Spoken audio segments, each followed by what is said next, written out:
السلام علیکم ورحمۃ اللہ وبرکاتہ۔ دوست عزیز، امید کرتا ہوں آپ خیریت سے ہوں گے۔ چونکہ میں آج اپنے دوست عزیز کے گھر پہ آیا تھا، اس نے آپ کی ریکارڈنگ سنائی تو مجھے بہت خوشی ہوئی ہے کہ آپ ماشاءاللہ سب چیزوں کو سمجھنے کی کوشش کر رہے ہیں، اور ہونا بھی چاہیے۔ اللہ سب جوانوں کو توفیق دے کہ آپ کی طرح جو ہے حقیقت ڈھونڈنے کے چکر میں رہیں۔ دیکھیے، ہمارے پاس ایک کتاب ہے القطرہ کے نام سے، جہاں پر امام جعفر صادق سے حدیث ہے، شیخ توسی نے نقل کی ہے اس حوالے سے، لیکن علم رجال نے اس حدیث کو ضعیف قرار دیا ہے۔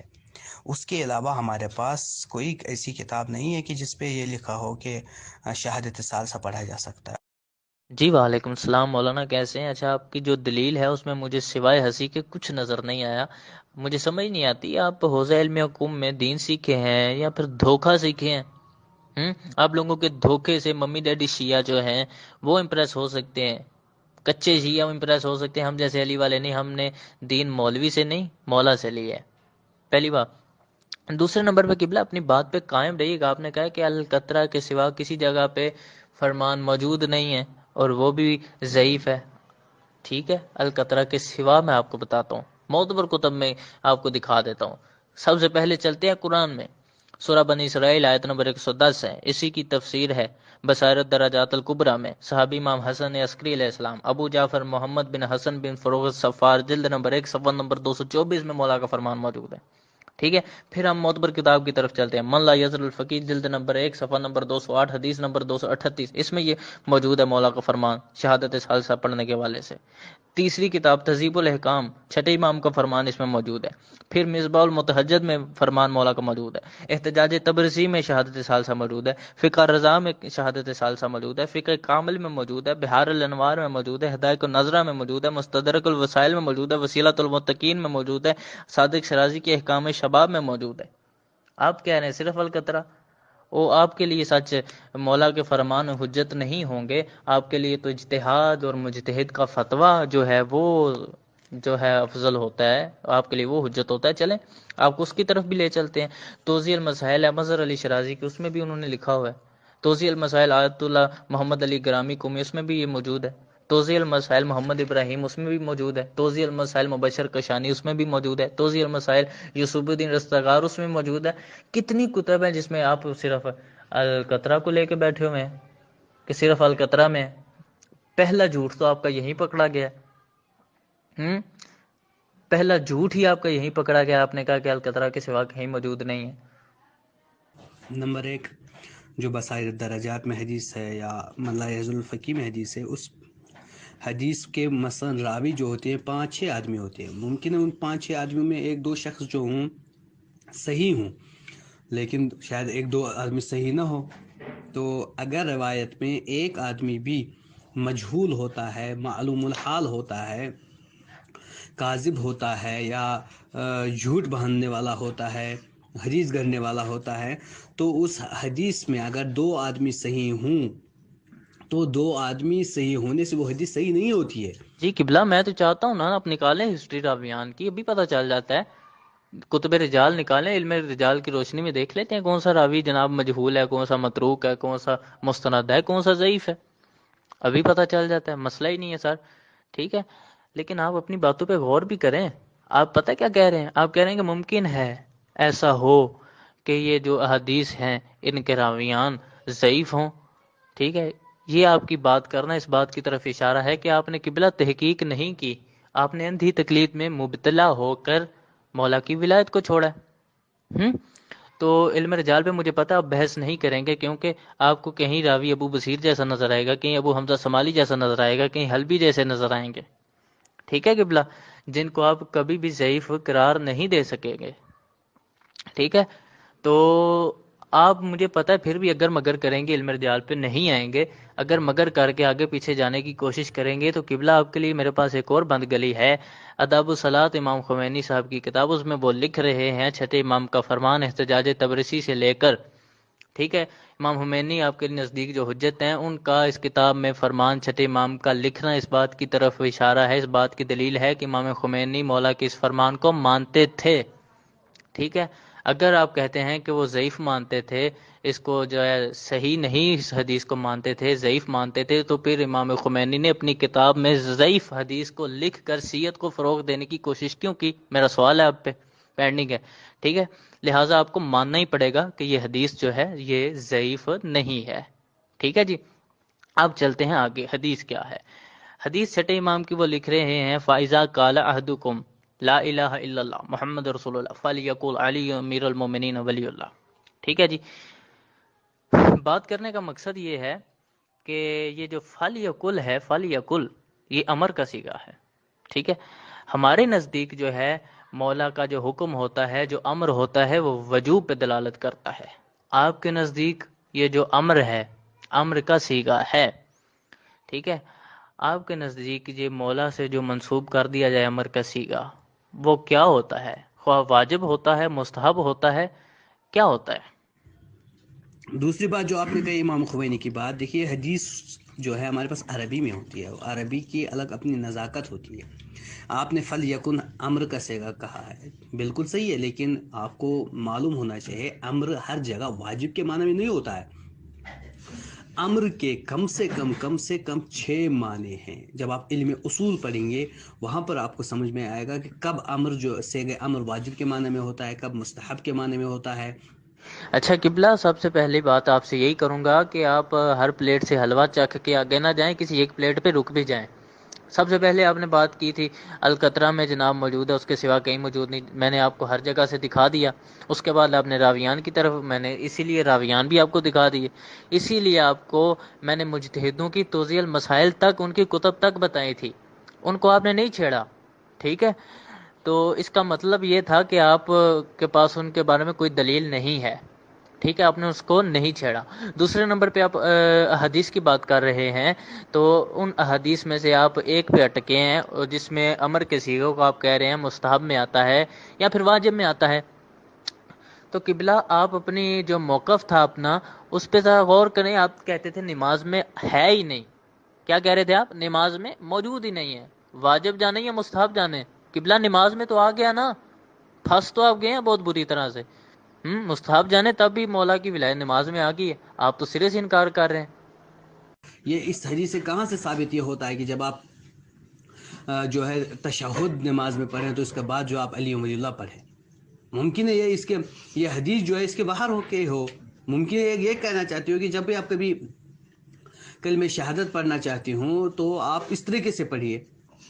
اگر اس میں یہ ہوتا کہ نہیں نماز میں ہی پڑھنا، تو اس میں یہ ہونا چاہیے پھر حدیث میں کہ جب بھی آپ نماز میں تشہد پڑھتے ہیں اور وحدانیت کی گواہی دیتے ہیں، رسالت کی گواہی دیتے ہیں، تو آپ پر واجب ہے کہ آپ وہاں پر شہادت کی گواہی دیں۔ حدیث میں کہاں یہ لکھا ہے کہ آپ نماز میں تشہد کے درمیان دوران جو ہے آپ شہادت کا بھی گواہی دیجیے؟ نماز کا ذکر تو اس میں کہیں نہیں ہے۔ قبلہ پھرکیوں پہ پھرکیاں چلاتے جا رہے ہیں، کسی ایک جگہ پہ رک جائیں، ٹھیک ہے؟ نحو پہ رکیں، صرف پہ رکیں، علم منطق پہ رکیں، آپ علم رجال پہ رکیں، آپ کسی جگہ تو رکیں، کسی ایک جگہ رک جائیں۔ قبلہ آپ ابھی کہہ رہے ہیں کہ یہ جو حدیث ہے اس سے کہاں ثابت ہو رہا ہے کہ علی ولی اللہ نماز میں پڑھنا چاہیے؟ تو قبلہ میں آپ کو پھر بتا دیتا ہوں، حدیث غور سے سنیں۔ فَإِذَا قَالَ، جب بھی تم کہو لا الہ الا اللہ محمد رسول اللہ، فَلْيَقُلْ، تو فوراً کہو علی ولی اللہ۔ اچھا، فَإِذَا قَالَ، جب بھی، اس جب بھی میں اذان بھی ہے، اس جب بھی میں کلمہ بھی ہے، اس جب بھی میں نماز بھی ہے۔ کیوں؟ جہاں جہاں بھی لا الہ پڑھیں گے، محمد رسول اللہ پڑھیں گے، مولا نے فرمایا فوراً آگے علی ولی اللہ بھی پڑھنا پڑے گا۔ تو اگر تو آپ کلمے میں لا الہ اور محمد رسول اللہ پڑھتے ہیں تو پھر تو آپ کو کلمے میں بھی علی ولی اللہ پڑھنا پڑے گا۔ اذان میں پڑھتے ہیں تو پھر اذان میں بھی پڑھنا پڑے گا۔ تشہد میں اگر لا الہ پڑھتے ہیں، محمد رسول اللہ پڑھتے ہیں، تو پھر اسی فرمان کے تحت علی ولی اللہ بھی پڑھنا پڑے گا۔ اور اگلی بات، آپ نے جو ڈنڈی مارنے کی کوشش کی ہے کہ ممکن ہے کلمے کے لیے یہ حکم ہو، سر جی میں نے پہلے آپ کو بتایا کہ اگر مگر ممکن ہے، ایسا ہو ویسا ہو، ان قیاس ہرائیوں پہ ہمارا دین نہیں کھڑا، ہمارے پاس اتھینٹک دلائل ہیں، ٹھیک ہے قبلہ؟ آپ کس چیز کا، اس حدیث میں سے کس لفظ کا مطلب کلمہ لے رہے ہیں؟ جبکہ حدیث کہہ رہی ہے جب بھی، مطلب جہاں جہاں لا الہ ہے محمد رسول اللہ ہے، وہاں علی ولی اللہ ہے۔ کلمے کی تو صرف بات ہی نہیں ہے، آپ صرف اس کو کلمے کی حد تک مخصوص کر رہے ہیں۔ حدیث میں تم اس طریقے سے نماز پڑھو جس طریقے سے تم نے مجھے نماز پڑھتے دیکھا ہے، یہ حدیث ہے پیغمبر کی۔ اب اگر پیغمبر نے علی ولی اللہ شہادت ثالثہ پڑھا ہے اس نماز میں، جو حدیث ہے کہ رسول کیسے نماز پڑھتے، ہم بھی پڑھتے ہیں۔ اگر انہوں نے نہیں پڑھا ہے تو ہم نہیں پڑھ سکتے ہیں۔ اگر کوئی روایت ملتی ہے ایسا تو اس کا مطلب وہ روایت جو ہے بالکل قرآن اور حدیث کی مخالف ہے، تو اس کو دیوار پر مارنا چاہیے، جیسا کہ امام جعفر صادق کی حدیث ہے کہ اگر کوئی روایت تمہارے پاس پہنچ جائے اور وہ قرآن اور ہمارے کلام سے سازگار نہ ہو تو اس حدیث کو اٹھا کے دیوار پہ پھینک دو۔ تو ہم کو پیغمبر یہ کہہ رہا ہے کہ تم اس طریقے سے نماز پڑھو جس طریقے سے تم نے مجھے نماز پڑھتے دیکھا ہے، لیکن وہاں پہ تو ہم نے کبھی نہیں دیکھا کہ پیغمبر نے جو ہے شہادت ثالثہ پڑھا ہو۔ چلو جی، نیا بہانہ۔ قبلہ صاحب، آپ سے اتنی کچی دلیل کی مجھے امید نہیں تھی۔ آپ کے پاس جتنے بھی بہانے ہیں نا وہ سارے سامنے لے کے آئے۔ تو قبلہ اس حدیث کو جو ہے سارے مانتے ہیں، حتیٰ کہ اہل سنت بھائیوں کی کتاب میں بھی یہ چیز موجود ہے، صحیح بخاری میں، کہ نماز اس طرح پڑھو جس طرح مجھ محمد کو پڑھتا ہوا دیکھو۔ ٹھیک ہو گیا۔ ابھی آپ کو پتہ ہے کچھ حدیثیں جو مطلق ہوتی ہیں، کچھ ہوتی ہیں مقید ہوتی ہیں۔ تو مطلق اسے کہا جاتا ہے جس کا حکم بعد تک باقی رہے، اور مقید اسے کہا جاتا ہے جس کا حکم تھوڑے عرصے کے لیے باقی رہے۔ تو ابھی آپ کے لیے کیا ممکن ہے آپ نے اپنے پردادا کو نماز پڑھتے ہوئے دیکھا ہو؟ نہیں، تو آپ رسول کو کیسے دیکھ سکتے ہیں نماز پڑھتے ہوئے؟ اس کا مطلب ہے کہ رسول کی یہ حدیث مقید ہے، اسے صاف صاف ثابت ہو گیا کہ حدیث مقید ہے، اور یہ ان لوگوں کے لیے جن لوگوں کے لیے ممکن اور رسول خدا کو دیکھنا، ٹھیک ہے، اور وہ ان لوگوں کے لیے ممکن تھا جو نبی کے دور میں تھے۔ حدیث نے ایک لیسن ضرور چھوڑا ہے ہمارے لیے، وہ یہ ہے کہ ہم نے اب ان سے نماز لینی ہے جنہوں نے نبی خدا کو پڑھتے ہوئے دیکھا بھی اور نبی کے طریقے پہ نماز پڑھی بھی۔ امام حسن عسکری تک تو 11 اماموں کا مانتے ہیں نا کہ انہوں نے رسول خدا کے طریقے پہ نماز پڑھی ہے۔ آگے چلیں، اس کے بعد میں نے آپ کو جو علماء تھے، جو کتابیں لکھی گئیں، اس میں مولا حسن عسکری علیہ السلام کے بعد جو علماء نے تحریر کیا، ان علماء کے میں نے آپ کو ریفرنسز تو پہلے ہی دے دیے ہیں، بات تو گھوم کے پھر وہیں آ گئی۔ تو آپ اس حدیث کے تحت بھی آپ پھنس گئے ہیں، پھر اس حدیث کے تحت بھی مولا علی کی ولایت ثابت ہو جاتی ہے۔ سر کوئی نیا بہانہ لائیں، ٹھیک ہے، کوئی دلیل وزنی دیں۔ اگر آپ نے منطق کی روح سے بات کرنی ہے، نحو سرو کی روح سے بات کرنی ہے، عربی نزاکت سے بات کرنی ہے، قرآن سے بات کرنی ہے، احادیث سے بات کرنی ہے، علم رجال سے، کہیں سے قبلہ ایک جگہ پہ کھڑے ہوں، کوئی دلیل لائیں، کوئی وزنی دلیل لائیں، تاکہ پتہ چلے آپ کس وجہ سے مولا علی کی ولایت نہیں پڑھتے، مجھے بھی تو پتہ چلے۔ اس کو بولتے ہیں مغالطہ میرے جان، میرے بھائی، اس کو مغالطہ بولتے ہیں۔ آپ کے پاس کیا ہے؟ ہر چیز کو ثابت کرنے کے لیے آپ کا 3 چیزیں ہوتی ہے: قول معصوم، فعل معصوم، تقریر معصوم۔ قول معصوم کے معصوم نے فرمایا ہو اس چیز کے بارے میں، فعل معصوم کے معصوم نے وہ چیز انجام دیا، آپ اس پہ عمل کیجئے۔ تقریر معصوم، معصوم کے سامنے ایک ایسا فعل انجام دیا گیا ہو کہ معصوم دیکھ رہا ہو لیکن معصوم نے کچھ نہ بولا ہو، اس کو تقریر معصوم کہتے ہیں۔ اگر یہ 3 چیزیں ہیں تو آپ اس چیز پہ عمل کیجئے، اگر نہیں تو پھر عمل نہیں کر سکتے ہیں۔ آپ دیکھیے، کیا کسی امام کے سامنے تشہد کسی مسجد میں پڑھا گیا، وہاں امام تھے اور امام نے کچھ نہیں کہا، تو پھر آپ تشہد ثالثہ پڑھ سکتے؟ آپ ایک ایسی روایت دکھائیے، ایک ایسی روایت بتائیے کہ جس پہ کیا ہو، جس میں امام حاضر ہو، امام کے سامنے کسی امام نے جو ہے اپنی نماز میں تشہد ثالثہ پڑھا ہو، امام نے کچھ نہ کہا، یہ تقریر ہے۔ یا قول معصوم دکھائیے یا فعل معصوم۔ قول معصوم کی پھر تحقیق کی جائے گی جیسے علم رجال کے ذریعے سے۔ فعل معصوم کی ایک معصوم نے آ کے خود اس طریقے کی نماز پڑھی ہو، آپ ایک معصوم کا بتائیے۔ نہ قبلہ، آپ کو میں نے کافی دلائل دی ہیں اور کافی باقی بھی ہیں۔ ایک بات کر کے آپ بری ذمہ نہیں ہو سکتے کہ جی منطق کی زبان میں سے مغالطہ کہتے ہیں۔ سر جی، منطق کی زبان میں مغالطہ کیوں کہتے ہیں؟ بحث کریں میرے ساتھ علم منطق کی، کون سا قاعدہ، کون سے قانون کے مطابق اسے جناب مغالطہ کہتے ہیں، پوری بحث کریں میرے ساتھ، ٹھیک ہے۔ دوسرے نمبر پہ آپ کہہ رہے ہیں کہ قول معصوم یا فعل معصوم یا تقریر معصوم، ان تینوں میں سے کسی ایک چیز میں دکھا دیں۔ سر جی، میں نے آپ کو جو ریفرنسز دیے تھے وہ قول معصوم کے دیے تھے، ٹھیک ہے، من لا یزر الفقیر میں قول معصوم ہے، تہذیب الحکام میں قول معصوم ہے، مصباح المتہجد میں قول معصوم ہے، احتجاج تبرسی میں قول معصوم ہے، فقہ الرضا میں قول معصوم ہے، فقہ کامل میں قول معصوم ہے، بہار الانوار میں قول معصوم ہے، حدائق النظرہ میں قول معصوم ہے، مستدرک الوسائل میں قول معصوم ہے، وسیلۃ المتقین میں کتنی بکس آپ کو گنواؤں، ان میں قول معصوم ہی تھا، اور یہ کسی غیر مذہب کی نہیں، ہمارے مذہب کی معتبر کتب ہے، ٹھیک ہے۔ اور فعل معصوم سے بھی آپ کو چلیں دکھائی دیتے ہیں، تھوڑی سی روشنی ڈال دیتے ہیں۔ آپ آتے ہیں سورہ بقرہ کی 44 نمبر آیت کی طرف، تم لوگوں کو تو نیکی کرنے کا حکم دیتے ہو لیکن خود نہیں کرتے۔ تو بھائی ایسا کیسے ہو سکتا ہے کہ معصوم سب کو تو کہیں لیکن خود عمل کر کے نہ دکھائیں؟ معصوم اگر نماز بھی پڑھتے ہیں تو وہ ہمارے لیے پڑھتے ہیں کہ ہمیں پتہ چلے نماز پڑھنی کیسے ہے۔ ایسا کیسے ہو سکتا ہے کہ معصوم ہمیں حکم تو دیں، قول معصوم جیسے کہ میں نے آپ کو بتا دی ہیں، ایسے کیسے ہو سکتا ہے کہ معصوم قول تو فرمائیں، کوئی حکم تو دیں اور خود عمل کر کے نہ دکھائیں؟ اور پھر آپ کو اسی کے ذیل میں بتا دیتا ہوں قرآن سے ہی، سورہ بنی اسرائیل آیت نمبر 110 ہے، وَلَا تَجْهَرْ بِصَلَاتِكَ وَلَا تُخَافِتْ بِهَا وَابْتَغِ بَيْنَ ذَلِكَ سَبِيلًا۔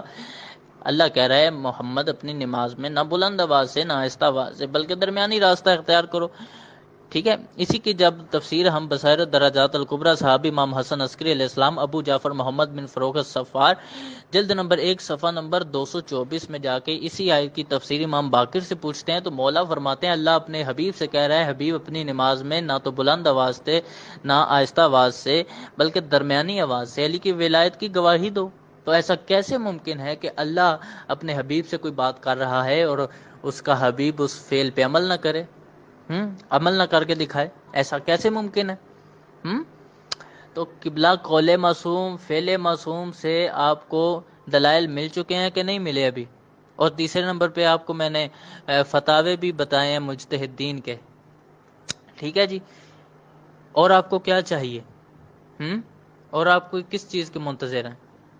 یہ تو ایک دشمن کی چال ہوتی ہے کہ چلو مسلمانوں کو جو ہے اسی میں لگا رہنے دو، فی الحال ہم اپنا آگے بڑھے۔ آپ دیکھیے مسلمان ہی شاید ثالثہ میں پڑا ہوا ہے، آپ دیکھیے امریکہ کہاں پہنچا ہوا ہے، یورپین کنٹریاں کہاں پہنچی ہوئی ہے۔